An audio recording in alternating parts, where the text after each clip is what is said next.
بسم اللہ الرحمن الرحیم۔ آج نفاس کے بارے میں کچھ ضروری مسائل ہیں۔ تو جب بڑھ جائے خون 40 دن پر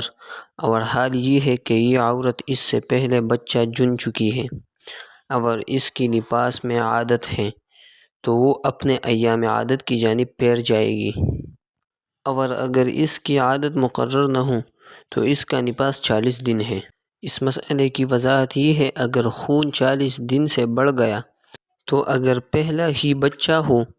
تو 40 دن نفاس کے ہیں اور جتنا زیادہ آیا ہے وہ استحاضہ ہے۔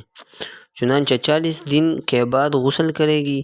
اور نماز پڑھنا شروع کر دے گی، خون بند ہونے کا انتظار نہ کرے۔ اور اگر یہ پہلا بچہ نہیں بلکہ اس سے پہلے بچے پیدا ہو چکی ہیں اور اس کی عادت معلوم ہے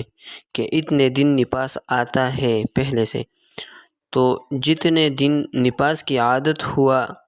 اتنے دن نفاس کے ہیں، اور جو اس سے زیادہ ہیں وہ استحاضہ ہے۔ مثلاً کسی کو پہلا بچہ پیدا ہونے کے بعد 30 دن خون آیا تھا تو وہ نفاس ہے، اور دوسرا بچہ پیدا ہونے کے بعد اس کو 50 دن خون آیا تو یہ 30 دنیں نفاس کی شمار ہوگی اور باقی استحاضہ میں شمار ہوگی، اور استحاضہ میں نمازیں پڑھنا عورت پر لازم ہے، کیونکہ اس کی مثال نکسیر جیسی ہے یا نہ بڑھنے والا زخم جیسا ہے۔